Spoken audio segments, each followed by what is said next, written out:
તો એમ કહે કે લોકો આગળ કોઈ બી આપણો ઓર્ડર કરતો આપણે બહુ ન ચાલીએ, ક્યારેક પોતાના મનને કહીજો તું કે એમ હવે નહીં થાય, કારણ કે તને પણ મેં ઠાકોરજીના ચરણે ધરી દીધું, બ્રહ્મ સમન લીધું, એટલે બધું જ બોલ્યું મારી મન બુદ્ધિ ઇન્દ્રિય આત્મા સહિત સમર્પણ કરું છું.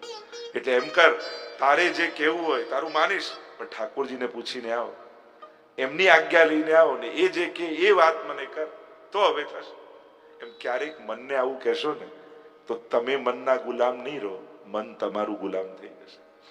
અને પછી તો તમે જ્યાં બેસશો ત્યાં દોડતું દોડતું આવશે, મારે તો ઠાકોરજી આગળ બેસવું, મારે તો શૃંગાર કરવો, મારે તો કીર્તન ગાવાના છે, મારે તો માળા કરવાની છે. એટલે મનને ત્યારે મન તમારું ગુલામ થઈ જશે ત્યારે એ તમારી જોડે જોડે આવશે. મન રે તું કર માધવ સોપરી, આપણે તો કેટલા કેટલા પદો છે, મન તો સો કીર્તિ કહી સમજાય, અનેક અનેક પ્રકારના આપણે ત્યાં કેટલા સુંદર સુંદર પદો છે કે આ મનને કહ્યું કે તું માધવથી પ્રીત કર, એમાં તારું કલ્યાણ છે.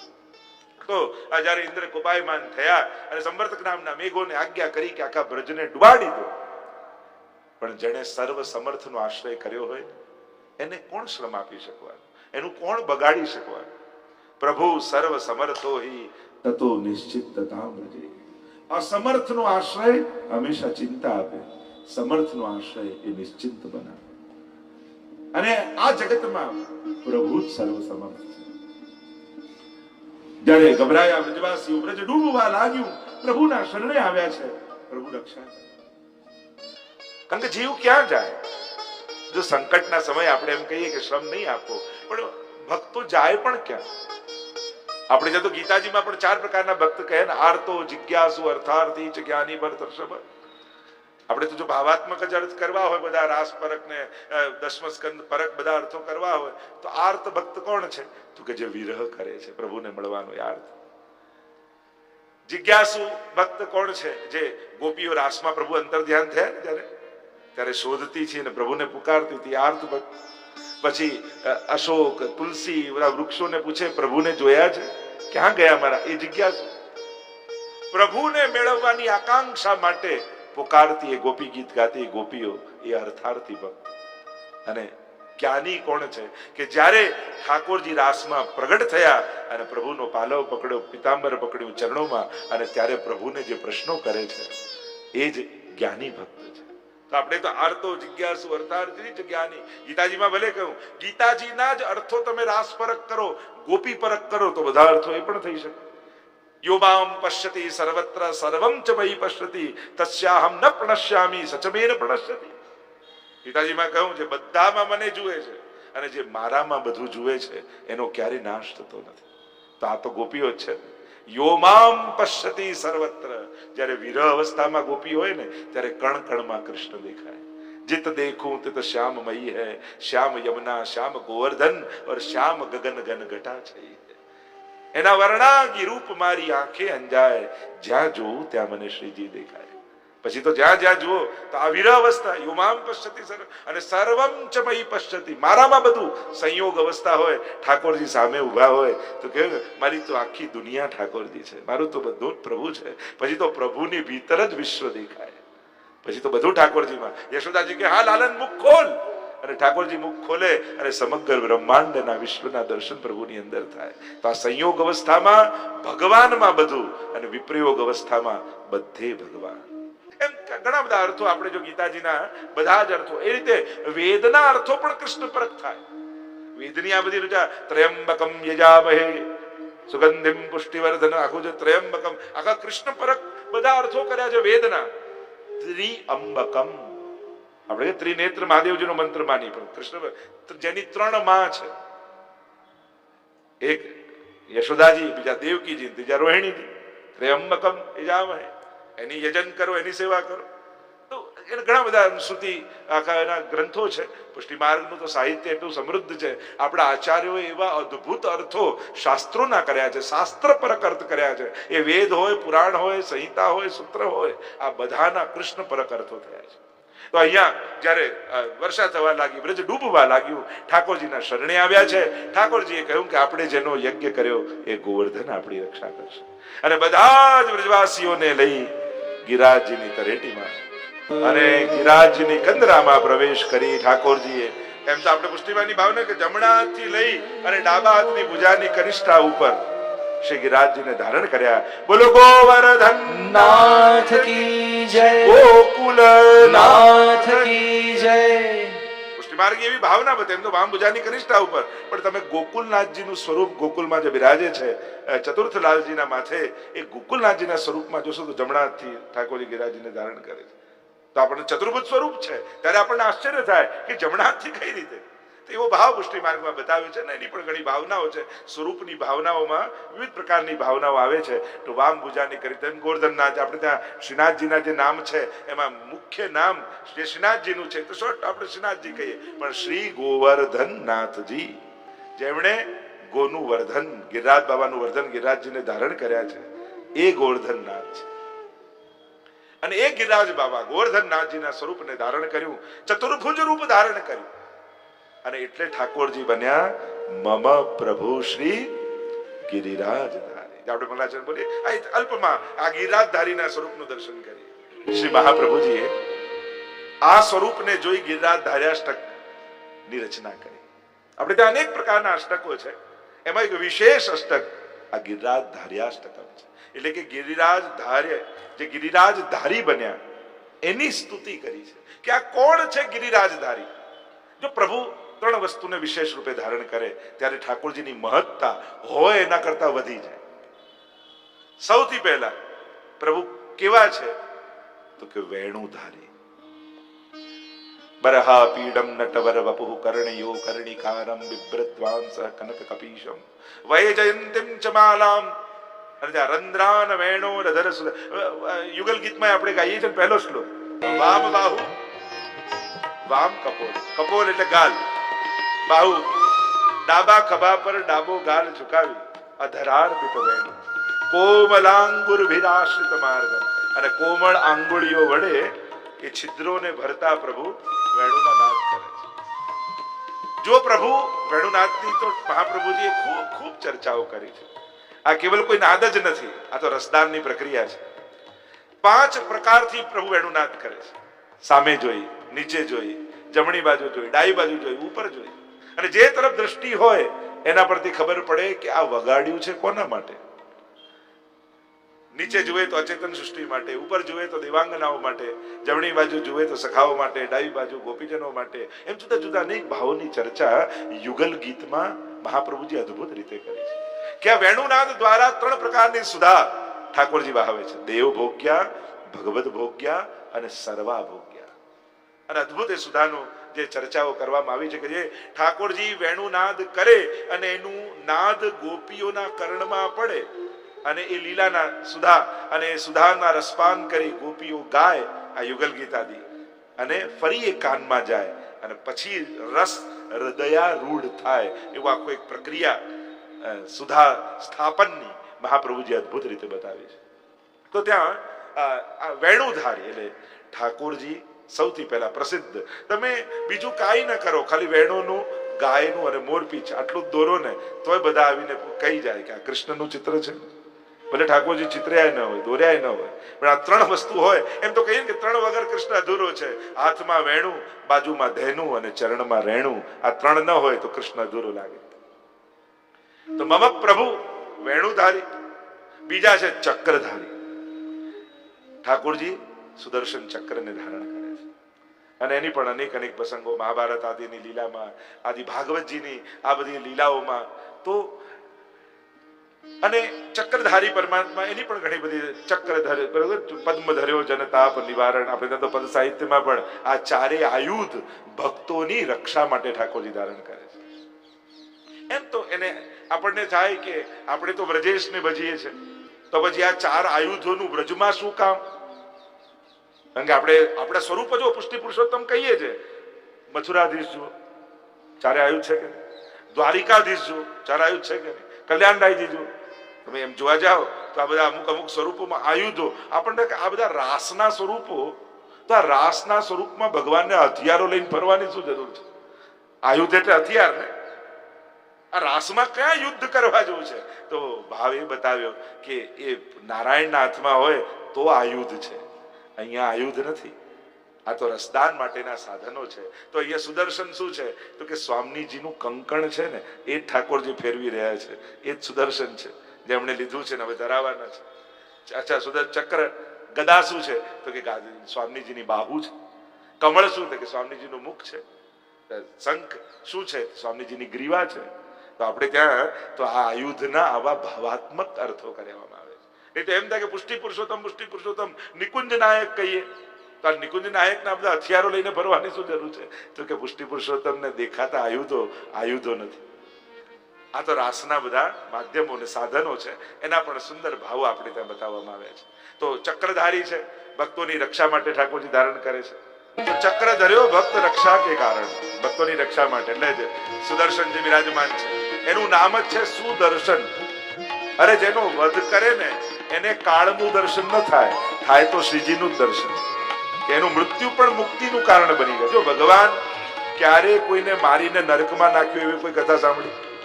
અરે રાવણને મારે કે કંસને મારે, આપણે શું કહીએ? ભગવાને એનો ઉદ્ધાર કર્યો. પ્રભુ સ્વર્ગ નરક થોડી આપે છે, તો ઉદ્ધાર કરે છે. એટલે એનું નામ જ છે સુદર્શન. તો ઘણી બધી ચર્ચાઓ એમાં આવી. તો સુદર્શનધારી ઠાકોર ચક્રધારી છે. અને ત્રીજા છે મમ પ્રભુ શ્રી ગિરિરાજધારી. ઠાકોરજી જ્યારે વેણુને ધારણ કરે છે ત્યારે પ્રેમનું દાન કરે છે. પ્રભુ જ્યારે ચક્રને ધારણ કરે છે ત્યારે અભયનું દાન કરે છે. અને પ્રભુ જ્યારે ગિરિરાજજીનું ધારણ કરે છે ત્યારે આશ્રયનું દાન કરે છે. તો પ્રભુ જે વસ્તુને ધારણ કરે એ પ્રમાણે ભક્તોને દાન કરે છે. પ્રભુની લીલા આનંદસ્ય હરે લીલા, આનંદનું દાન કરવા માટે જ છે. પ્રભુને આ બધી લીલાઓ કરવાની જરૂર શું હતી? તો કે જ્યારે પ્રભુ પ્રગટ રૂપે ભૂતલ પર ન બિરાજતા હોય ત્યારે આપણા જેવા ભક્તો એ લીલાનું ગાન કરી પ્રભુનો અનુભવ કરી શકે, એની કૃપા અને આનંદને પામી શકે. એટલા માટે પ્રભુ આ લીલાઓ પ્રગટાવે છે, કરે છે અને પોતાના પુરાણો અને શાસ્ત્રો દ્વારા ભક્તોના મુખે ગવડાવીને પ્રગટ કરે છે. કારણ કે દરેકને આ લીલાનો અનુભવ થઈ શકતો નથી, પણ એ લીલાને ગાય અને એ ગાતા ગાતા એ અનુભવ સુધી પહોંચી શકે, પ્રભુના આનંદનો અનુભવ કરી શકે. એટલા માટે પ્રભુ આ લીલાને પ્રગટાવે છે. એટલે જ કહ્યું આનંદસ્ય હરે લીલા, પ્રભુની પ્રત્યેક લીલાઓ આનંદનું દાન કરનારી છે. એટલે જ્યારે વેણુ ધરે ત્યારે પ્રેમનું દાન કરે. જ્યારે પ્રભુએ વેણુ નાદ કર્યા ત્યારે સ્વસ્વરૂપના સ્નેહનું દાન ઠાકોરજી કર્યું. આપણે ત્યાં તો પુષ્ટિ સૃષ્ટિનું પ્રાગટ્ય જ વેણુનાથથી કહેવાય છે. અને વેણુનું એક સ્વરૂપ, જો મહાપ્રભુજીના અનેક સ્વરૂપ આપણે માનીએ છીએ ને, એમાં વલ્લભનું એક સ્વરૂપ આ વેણુમાંથી પ્રગટ થતી સુધાનું પણ સ્વરૂપ છે. ऐसी बंसी बाजी बन घन में व्याप रही धुनी महामुनिन की समाधि लाया. મહાપ્રભુજીની બધાઈ છે. આપણે કે મહાપ્રભુજી પ્રગટ થયા એમાં વેણુનાથની કથા ક્યાં કહે છે? તો સો અબ લક્ષ્મણ ભટ્ટ દ્વાર. તો એ જે સુધા દ્વારા પ્રભુએ કૃપા કરીને એ જ સુધા મૂર્તિમંત સ્વરૂપે લક્ષ્મણ ભટ્ટજીના ઘરે પ્રગટ થઈ છે. કારણ કે સુધા સંબંધ વગર ભગવત અનુભવ થઈ ન શકે, અને એટલા માટે મહાપ્રભુજીની કૃપા વગર શ્રીજીનો અનુભવ ન થઈ શકે. તો એ સુધાનું સ્વરૂપ શ્રી વલ્લભનું રૂપ માને છે. આપણે ત્યાં પ્રભુ રૂપ માન્યા, સ્વામીજી રૂપ માન્યા, ગુરુ રૂપ માન્યા, એમ સુધા રૂપ પણ શ્રી વલ્લભ છે. સપ્તશ્લોકીમાં તો ગુસાઈજી પ્રભુ પોતે પહેલા શ્લોકમાં ગાન કરતા કહે છે સ્મૃત કૃષ્ણ પ્રેમામૃત, એ સુધારૂપ શ્રી વલ્લભ છે. તો જે આપણે ચર્ચા કરી રહ્યા છે, વેણુધારી, બીજા ચક્રધારી, અભયતાનું દાન કરનારા શ્રી ઠાકોરજી છે. જ્યારે ચક્ર ધારણ કરે ત્યારે ભક્તોની રક્ષા કરે છે, અને રક્ષા કરી નિર્ભયતાનું અભયતાનું દાન કરે છે.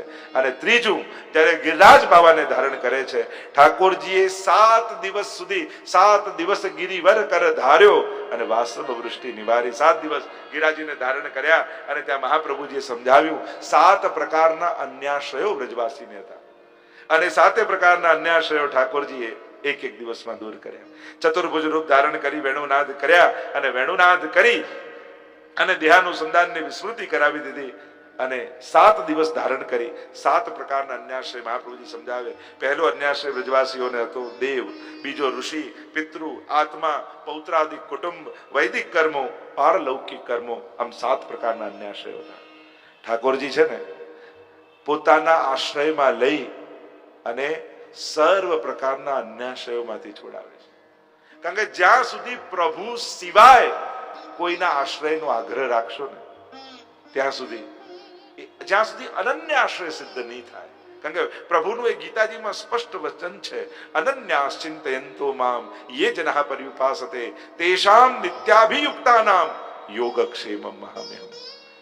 જ્યારે એને ભરોસો અપાવી દેશો કે તમારા સિવાય અમારું કોઈ નથી, બસ આપણે તો પ્રભુને એટલો જ ભરોસો અપાવવાનો છે કે દુનિયાને બીજા સહારાઓ હશે, અમારે તો આપના સિવાય બીજો કોઈનો સહારો નથી. અમે તો કોઈને જાણ્યાય નથી, અમે તો કોઈને ઓળખ્યાય નથી, અમે જાણતાય નથી ને જાણવાય નથી. પ્રીત બધી શ્રી વલ્લભ ઓર ન મન મેં, અમે તો ક્યાં બીજું કોઈ મનમાં અમારે તો વિચાર એક વર્યો ગોપી જન વલ્લભ નહીં સ્વામી બીજો. આ અનન્યતા. એટલે પ્રભુને વિનંતી કરજો કે પ્રભુ અમારા બધા જ અન્યાશ્રયો છોડાવી દો. અને અન્યાશ્રયો બહુ સૂક્ષ્મ પણ હોય છે. ઘણીવાર ઘણા પ્રકારના જ્યાં જ્યાં સામર્થ્ય જોઈએ આપણને લાગે આનાથી આપણું કામ થઈ જાય. અન્યાશ્રય એટલે કોઈનું અપમાન નહીં. અન્યાશ્રયનો અર્થ થાય છે અનન્યાશ્રય, એટલે કે પ્રભુ સિવાય ક્યાંય અન્ય કોઈ વૃત્તિ કે પ્રવૃત્તિ ન પ્રગટે, એ જ અનન્યાશ્રય છે. કારણ કે જ્યાં સુધી બીજાના સહારા લેવાની કામના, આ મારું કામ કરી આવશે, આનાથી મારું થઈ જશે, આનાથી થઈ જશે, ત્યાં સુધી માનજો તમે ભટક્યા કરશો ને તો પ્રભુ બેઠ્યા રહેશે દોડવાનું, અને તમે એના ચરણોમાં બેસી જશો ને તો પ્રભુ તમારા માટે દોડવા લાગશે. પ્રભુને એમ કહેશે કે આનું તો મારા સિવાય બીજું કોઈ કરનારું નથી. એમ લાગે હજી આય છે. પેલો પ્રસંગમાં કહેતા ને કે પેલો એક ભક્તને બધા મારી રહ્યા હતા અને પ્રભુ ભોજન કરવા બિરાજ્યા છે અને એકદમથી ભોજનનો કોળિયો મૂકીને દોડ્યા વૈકુંઠમાં અને દરવાજા પાસે આવીને ઉભા રહી ગયા ને પાછા બેસી ગયા ભોજન કરવા. લક્ષ્મીજીને આશ્ચર્ય થયું, પ્રભુ એ કોણ સી લીલા હોય? આ કઈ લીલા? ભોજન કરતા કોળીઓ મૂકીને દોડ્યા અને પાછા દરવાજે આવીને બેસે. આવું શું થયું કે મારા ભક્તને બધા મારી રહ્યા હતા પથ્થર, અને મને બોલાવી રહ્યો હતો અને મને તો મારા સિવાય એનું કોઈ નથી, એટલે બચાવવા માટે હું દોડ્યો, પણ જ્યાં દરવાજે પહોંચ્યો ત્યાં તો એણે પથ્થર ઉપાડી લીધો ને એ મારવા લાગ્યો. મને થયું આને પથ્થર મળી ગયો છે, મારી જરૂર નથી. એમ સંસારના ઘણા એવા પથરાઓ પકડી લઈએ છે, એટલે દોડતા પરમાત્મા પાછા આવીને બેસી જાય છે. પ્રભુને વિનંતી કરજો, અન્યાશ્રય કેવલ દુઃખમાં જ થાય છે એવું જરૂરી નથી. સુખમાં માણસ બહુ ભટકતો હોય છે. એટલે એવું નહીં માનવું કે તકલીફ આવે એટલે જ માણસ ફાંફા મારે. ફાંફા મારવાની વૃત્તિ હોય છે, સંજોગો નથી હોતા. જો એ વૃત્તિને વાળવાની જરૂર છે. બાકી માણસ ક્યાંક જઈને ઉભો રહે એનાથી થોડી અન્યાશ્રય થઈ જાય. કોઈને પ્રણામ કરવાથી થોડી અન્યાશ્રય થઈ જાય, કોઈને ભગવત સ્મરણ કરવાથી થોડી અન્યાશ્રય થઈ જાય, કોઈને સન્માન આપવાથી થોડી અન્યાશ્રય થઈ જાય છે. અન્યાશ્રય ભટકવાની વૃત્તિ ખરાબ છે. માણસની જે વૃત્તિ છે ને, અહીંયાથી કામ કરાયેલું, અહીંયાથી કરાયેલું, અહીંયાથી કરાયેલું, આ વૃત્તિ અન્યાશ્રયની જનક છે. પોતાના પ્રભુને સર્વ સમર્થ ન જાણવાથી બીજાના સામર્થ્યનો આશ્રય કરવાની ઈચ્છા પેદા થાય. અને જ્યારે એ સમજાઈ જાય કે મારા પ્રભુથી અધિક આપવા કોણ સમર્થ છે, જ્યારે ગીતાજીને ભાગવતજી વાંચો ને હૃદયારૂઢ થઈ જાય ત્યારે એમ છે કે બધા એની પાસે તો લઈને આપે છે અને મહાપ્રભુજી સીધો એનો હાથ પકડાવ્યો છે, તો પછી ક્યાં ફાંફા મારો? કોની પાસે જઈને માંગો? એનાથી અધિક કોઈ આપી દેનારું નથી. જ્યારે આ ભરોસો થઈ જાય ને પછી ક્યાંય માણસને ભટકવાની વૃત્તિ ન થાય. મૂળ વાત છે વૃત્તિને પ્રભુના ચરણોમાં લગાવવાની. તો આ સાતે પ્રકારના અન્યાશ્રયો ઠાકોરજી જુદા જુદા પ્રકારથી દૂર કર્યા. અહીંયા જયારે ગિરિરાજ ધારણ કર્યા અને મહાપ્રભુજી સ્તુતિ કરતા કહ્યું, ભક્તા વિલાસા ચરિતાનુસારી. કેવા છે આ ગિરિરાજ ધારી, જેને ગિરિરાજજીને ધારણ કર્યા છે, જેના શરણે બ્રજવાસીઓ આવ્યા છે. ભક્તોની અભિલાષા અનુસાર ચરિત્ર કરવા વાળા. અત્યાર સુધી તો આપણે એમ જ સાંભળ્યું હતું, બધું ભગવાનની ઈચ્છા પ્રમાણે થાય. આપણે તો એમ કહીએ ને, ના, આ પુષ્ટિ પુરુષોત્તમ તો જુદા જ છે, કઈક ઊંધા જ છે. પૃથક શરણ માર્ગોપદેષ્ટા એવું મહાપ્રભુજીનું નામ છે. શરણ માર્ગ તો છે પણ પૃથક છે. આ પૃથક શું છે? દુનિયામાં જેના શરણે તમે ગયા એના કહ્યા પ્રમાણે તમારે ચાલવું પડે, પણ આ માર્ગ ઊંધો છે. જેના શરણે જાઓ છો એ તમારા કહ્યા પ્રમાણે ચાલે છે. આ પૃથક શરણ માર્ગોપદેષ્ટા છે કે તમે શરણાગત કરો, તમે બ્રહ્મ સંબંધ લો એટલે તમને એમ થાય હવે ઠાકોરજીથી બંધાઈ ગયા. તમે ના બંધાયા, તમે છૂટા થઈ ગયા ને એ તમારાથી બંધાઈ ગયો. શરણાગતિ જેની લીધી એ તમને આધીન થાય છે. તમે બ્રહ્મસમન લઈને શું કરો છો કે ઠાકોરજી પુષ્ટાવીને ઘરે પધરાવેલો છે. એટલે શું થાય? પુષ્ટાવીને ઘરે પધરાવેનો અર્થ શું થાય? જે સર્વતંત્ર સ્વતંત્ર ઠાકોરજી હતો એ હવે તમને આધીન થઈને તમારા ઘરે આવી ગયો. સંપૂર્ણ આધીન કરીને બતાવ્યા ને. હવે જો શિયાળો આવે, હવે ઠંડી લાગે છે, ચલો ગરમ કપડા, એટલે પછી ગદ્દર ને ઠંડી લાગવા માંડે. તમારો જેવો જેવો ઉષ્ણકાલ આવ્યો, હવે તો ગરમી યથા દેહે તથા દેવે. ચલો હવે તો વાઘાઈ નહીં ધરાવીએ તો ઠાકોરજી દેખો હરી નંગમ નંગા. ઠાકોર જે રીતે બિરાજતા રહે, વાર્તા સાહિત્યમાં આવે છે, પરીક્ષા કરીને કઈ ધરાયું નહીં. આજે પણ સેવાના ક્રમમાં એ વાતને રાખવા માટે મોતીના અને આદિ કળીના અને એવા વસ્ત્રોને વાઘાને, કારણ કે સીધા ના ધરાવે તો થાય નહીં, પણ એ દિવસે જે દિવસે આ લીલા થઈને પદ ગાયું તો ઠાકોરજીને એ રીતે ધરાવવામાં સેવા ક્રમમાં, સેવાના રીતમાં એ રીતે લખ્યું હોય. તો એ મર્યાદા બી રાખીને એના વસ્ત્ર બી રાખ્યા. તો આપણે ત્યાં એ ભાવ, એટલે પૃથક શરણતા એ છે કે જેની શરણાગતિ લો છો એ તમારા શરણમાં આવી જાય છે, તમને આધીન એ થઈ જાય છે. તો ભક્તાભિલાષા ચરિતાનુસારી, ઠાકોરજીની ઈચ્છાઓ કઈ છે? આપણે ત્યાં થોડે જોયું, નિજે ઈચ્છા કરીષ્યતિ, એની ઈચ્છા પ્રમાણે. એક અર્થ એમ થાય કે ઠાકોરજીની ઈચ્છા. આચાર્યોએ ટીકામાં એ અર્થ કર્યો કે નિજજનોની ઈચ્છા પ્રમાણે ઠાકોરજી કરશે. એ જ છે નિજેચ્છા કરીષ્યતિ. એટલે કે પ્રભુની ઈચ્છા કઈ? તો કે જે ભક્તની ઈચ્છા છે એ જ ઠાકોરજીની ઈચ્છા છે. કારણ કે ભક્ત જ ભગવાનનું મન છે. આપણે કહીએ કે મન ઠાકોરજી નથી, ઈશ્વરને મન હોય. એટલે જ જયારે રાસલીલામાં વર્ણન આવ્યું, ભગવાન પીતા રાત્રિ શરદોત ફુલ્લ મલ્લિકા વિક્ષરંતુમ મનશ્ચક્રે, એના અનેક અર્થો કરે, મનને ધારણ કરે. એમ તો ભક્તો જ ભગવાનના મન છે. પ્રભુની પોતાની સ્વતંત્ર પુષ્ટિ પુરુષોત્તમની કોઈ ઈચ્છા છે જ નહીં. વૈષ્ણવનો જે મનોરથ થાય એ જ ઠાકોરજીની ઈચ્છા. વૈષ્ણવને એમ થાય કે આજે આ સામગ્રી બનાવો, એટલે ઠાકોરજીને આજે એ જ આરોગવાની ઈચ્છા પેદા થાય. વૈષ્ણવને આજે આ જ શૃંગાર ધરાવું, એટલે ઠાકોરજીને એ દિવસે એ જ ધરવાની ઈચ્છા પેદા થાય. અને પ્રભુ એ રીતે, અમારી તો આ જ ઈચ્છા. જો કુમનદાસજીના ઘરે ગયા, જે સામગ્રી સિદ્ધ હતી એ જ માંગી. बेजर की रोटी, टेटी को साग और संधानो. कुमनदास के वही तो सिद्ध भयो है और वही आरोग्य. ઠાકોરજી ભક્તને ક્યારે શરમમાં નાખતા નથી, એટલે ક્યારે પણ ભક્તને એની અસમર્થતાને યાદ અપાવતા નથી. અસમર્થતા તો એની નિષ્કંચનતા. ભક્ત ક્યારે અસમર્થ હોય જ નહીં. અરે ત્રિલોકનો ધણી જેની ઈચ્છા પ્રમાણે જાગતો હોય ને પોડતો હોય, એને અસમર્થ કેમ કહી શકાય? પ્રભુ સર્વ સમર્થ હોય, એવા સર્વ સમર્થ પ્રભુ જેને આધીન થઈને રહ્યા હોય એને અસમર્થ કેમ કહી શકાય? ભક્ત જેવો સામર્થ્યવાન બીજો કોઈ નથી. કારણ સકલ ભુવન મધ્યે નિર્ધનાસ્તે ધન્યા અને ભક્તિ સૂત્રોપનદ્ધ, એમ ભાગવતના મહાત્મ્યમાં કહ્યું કે એવો સામર્થ્યવાન ભક્ત છે ને કે એની પાસે એક નાનકડી ડોર. જો ભગવાન સર્વતંત્ર સ્વતંત્ર, એને કોઈ બાંધી ના શકે. અરે યશોદાજી પણ ના બાંધી શકે, બે આગળ નાનું પડતી ગઈ. પણ વૈષ્ણવ પાસે એક ડોર છે અને એ છે ભક્તિ સૂત્રોપનદ્ધ. ભક્તિની ડોરીથી બંધાઈ ત્રિલોકનો નાથ વૈકુંઠથી ખેંચાતો ખેંચાતો તમારા ઘરે આવીને બિરાજી જાય છે. જેમ આકાશમાં ડોર ઊંચે ઉડતી હોય ને પતંગ, એટલે આપણને લાગે કે આ પતંગ કેટલું દૂર છે, આટલી દૂર. અને કોઈ આવે અગાસી પર, આપણો મિત્ર આવે ઉત્તરાયણના દિવસે, જો પતંગ મારા હાથમાં છે. અરે પતંગ તો આકાશમાં છે, તારા હાથમાં ક્યાં? તારા હાથમાં તો દોરી છે. પણ દોરી તમારા હાથમાં છે તો પતંગ તમારા હાથમાં જ કહેવાય. એમ ભક્તિ તમારા હૃદયમાં છે તો ભગવાન તમારા હૃદયમાં જ કહેવાય. એ દૂર કહેવાય જ નહીં, કારણ કે સાંજ પડે એટલે દોરીથી ખેંચે એટલે પતંગ પાછો ધાબે આવી જાય. એમ જયારે ભક્ત ભક્તિની દોરી ખેંચે છે ત્યારે સર્વતંત્ર સ્વતંત્ર પરમાત્મા વૈકુંઠ છોડીને ભક્તોના હૃદયમાં અને ઘરમાં આવીને બિરાજી જાય છે. આ ભાવ આપણે ત્યાં બતાવે. તો ભક્તાભિલાષા, ભલે જે ટચલી આંગળીમાં આટલા મોટા ગિરિરાજજીને ધારણ કરે તો આપણને એમ લાગે આ તો કેવો સામર્થ્યવાન, અમારા તો પહોંચની બહાર કહેવાય. આટલા પ્રભાવવાળા ઠાકોરજી. મહાપ્રભુજી કહે એ પ્રભાવ તો બીજા માટે છે, પણ એનો સ્વભાવ કેવો છે? તો કે ભક્તાભિલાષા ચરિતાનુસારી. ભલે અબૂધ, અસમર્થ, અજ્ઞાની ભક્ત હોય, પણ એની પણ ઈચ્છાને પૂરા કરવામાં જે પોતાનો આનંદ માણે છે એ જ પરમાત્મા ગિરિરાજધારી છે. એટલે એના સામર્થ્યને જોઈ એના સ્વભાવનું આંકલન ન કરતા.